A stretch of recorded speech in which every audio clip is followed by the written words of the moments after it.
Hi, good morning. My name is Jeremy. I'm not a doctor. I'm not a health professional. I talk about anxiety disorder based on my psychology background and my cognitive behavior therapy certificate from CBT Australia. Ipapaliwanag ko lang kung bakit 90 plus percent na effective ang CBT sa management ng anxiety disorder, depression, ganon. No? Ang anxiety disorder kasi marami pang mga sanga-sanga yan. Mga generalized anxiety, OCD, etc. No? So, ano ba ang naitutulong ng CBT? So, evidence-based siya. Ibig sabihin, scientific siya. Proven na effective. No? Proven na effective siya. Meron ako certificate noon. Nag-aral ako sa Australia. Yun, no? Yung CBT na yun. No? And I share it with you. Again, hindi ako psychologist, hindi ako doctor, pero meron akong certificate also. Sabi ko nga, graduate ako ng BS Psychology. It's just that hindi lang ako licensed kasi hindi naman talaga yun yung line of work ko. No? Ang work ko is really corporate. But because feeling ko, maalam ako about anxiety kasi 20 years old pa lang ako, meron na ako. And of course, I search for it. No? So, as much as possible, ayoko ng mga opinion. Gusto ko scientific yung pinag-aralan. I listen to a lot of mga podcast ng mga scientists talaga, no? Yung may mga research talaga, yung ganon. Hindi ako basta-basta nakikinig sa mga kapitbahay, sa mga kaibigan. Kailangan may credibility. No? Yun ang pinaka-importante. Kaya, kung magtatanong kayo tungkol sa mga gamot, no?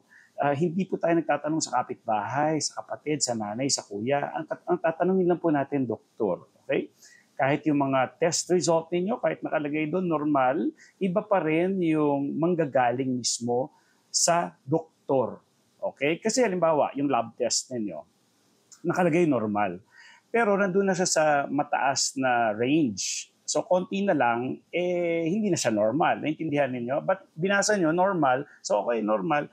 So, hindi siya ganun kasimple. Or mababa naman siya. Dapat doktor talaga ang magsasabi sa inyo. No?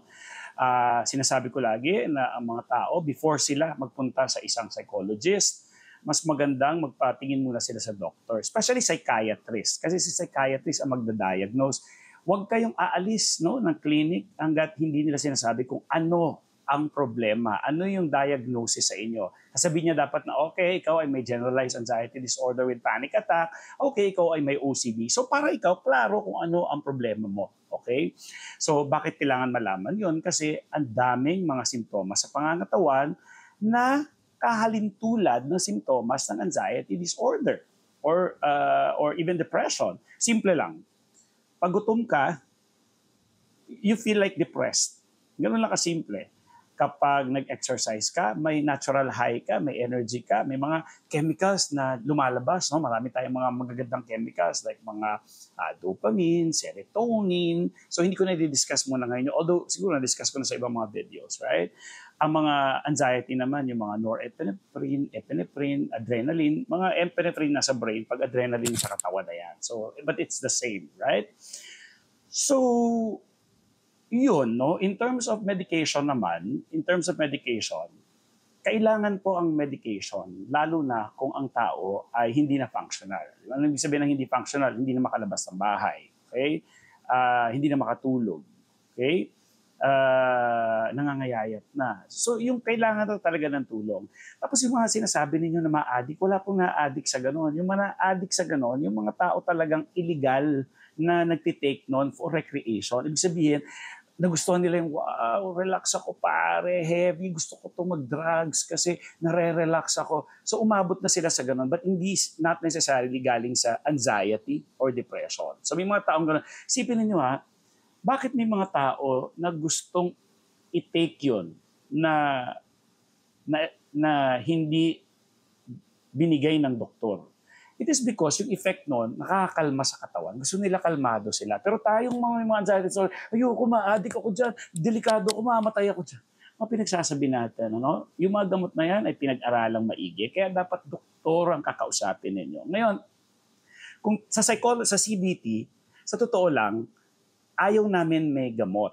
Bakit? Kasi ang gusto namin, ang training namin sa CBT is that pag nag-palpitate yung heart mo, hindi mo siya iinuman ng gamot. Kailangan i-accept mo na yung pag-palpitate ng heart mo is normal. So hindi mo kailangan maging maging miserable. Hindi mo kailangan magkaroon ng misery or maging miserable about it. Ititrain ka, halimbawa, nasa grocery ka, bigla kang ninervyos. Hindi mo siya iinuman ng gamot kasi ititrain yung brain mo na it's okay. Tao ka, normal sa tao yung umiyak, normal sa tao yung tumawa, normal sa tao yung mainis, normal sa tao matakot. So, kapag ikaw ba ginulat ko, wala na, ginulat kita, nagulat ka.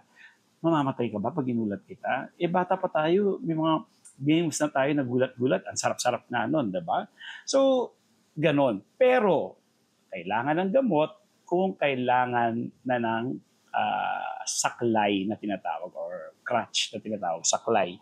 Para habang ikaw ay, kumbaga kung habang may bali yung buto, lalagyan ka muna ng cast ng semento para gumaling. So ganun lang, sana huwag kayo matakot sa gamot. Kasi yung ideya niya sa gamot, yung takot na nanggagaling sa ideya na yung gamot ay maadik, masama sa katawan, yun yung nagpapa-anxiety. Hindi actually yung gamot, but it's actually the thought. Intindihan? CBT ang ginagamit doon. Ang CBT is really kasi, tatlo yan utak, katawan, feelings, emotions. Utak, katawan. So, kung ano yung sinabi ng utak, mag-isip ka ng mangga, yung katawan maglalaway. Diba? Yung feelings, you feel gutom or nagkikrave ka. So, ngayon, kung katawan naman, halimbawa, nag-exercise ka, kahit malungkot ka, yung utak mo magiging masaya kasi may natural high na nilabas yung katawan mo from exercise. Yung emotion naman, kapag masaya ka, malabo na magkakaroon ka ng nervyos kasi masaya ka Naintindihan niyo? So, ganun apektado yung bawat isa. So, aayusin natin dyan lahat, kailangan yung intindihin. Okay, ngayon, paano ko kukontakin? Meron akong Facebook page na Anxiety Disorder Philippines. Pwede nyo ako i-message doon. Ngayon, mahal ba ito? Opo, mahal ito. Pero dahil tulong ito, hindi talaga ako nagcha-charge. Depende sa kakayanan mo. Halimbawa, kung ikaw ay abogado, ikaw ay teacher, ikaw ay professional, kumikita ka, isipin mo na lang kung magkano yung i-charge mo sa akin kapag kinuha ko yung service mo. Hindi ko naman kayo pwedeng kausapin lahat kasi thousands nga kayo, no? So, anong gagawin? Kailangan lang pong panoorin yung mga videos. Kasi may kaalaman na doon. Maraming mga comments na nagtatrabaho na sila ulit, balik na sila sa trabaho nila for how many months or years na hindi sila nagtatrabaho. It's because nagkaroon lang sila ng tamang kaalaman. Ayos na sila. So, ganon. Ngayon, kung sa tingin mo, ikaw ay hindi naman abogado, pero may pera ka naman, kahit paano pag-usapan natin. Okay?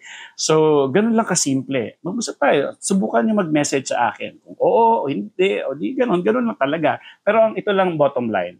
Kahit hindi nyo kausapin, may mga ganitong YouTube videos para sa inyo. So, kailangan nyo lang panoorin, pwede nyo i-download, ganun, para makalma kayo. Okay? So, ano pa kailangan kong sabihin? No? Yun. So, ilalagay ko yung mga detalye dito kung paano ninyo ako makakontak. Alright? So, with that, maraming salamat sa inyo. Good morning.